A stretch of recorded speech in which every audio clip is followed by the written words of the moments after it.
Bonjour tout le monde. Dans cette vidéo, nous allons voir comment on peut calculer un pourcentage. Sur 135 élèves, 108 ont obtenu la moyenne. Quel est le pourcentage des élèves qui ont obtenu la moyenne? Donc ici, en tout et tout, on a 135 élèves lors d'une évaluation et 108 élèves ont obtenu la moyenne. Alors, pour résoudre ce problème, on peut utiliser un tableau de proportionnalité. Parce qu'il faut savoir tout simplement qu'un pourcentage exprime une proportion par rapport à 100. Donc ici, on peut dire tout simplement que sur les 135 élèves, 108 ont obtenu la moyenne. Donc sur les 135 élèves, il y a 108 qui ont obtenu la moyenne. Et on peut dire tout simplement sur 100 élèves, combien aurait eu la moyenne sur 100 élèves?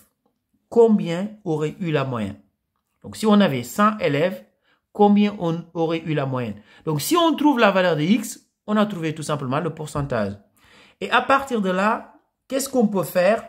On peut utiliser l'égalité des produits en croix. Puisqu'on a une situation de proportionnalité, ça veut dire quoi pour cet exemple? L'égalité des produits en croix, ça veut dire que 135 fois X est égal à 108 fois 100.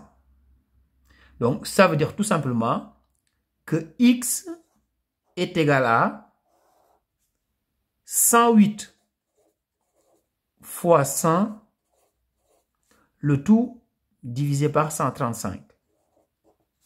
Donc, si on fait les calculs, on trouve 80. Ça veut dire tout simplement que le pourcentage d'élèves qui ont obtenu la moyenne est de 80%. Donc, le pourcentage d'élèves qui ont obtenu la moyenne est égal à 80%. Donc, il faut toujours faire une phrase réponse lorsqu'on a un problème. Quand on résout un exercice de mathématiques, on n'oublie jamais d'écrire la phrase réponse. Ici, la phrase réponse qu'il faut écrire, c'est que 80% des élèves ont obtenu la moyenne lors de cette évaluation. Je vous donne rendez-vous dans la playlist pour d'autres vidéos sur la proportionnalité. Au revoir.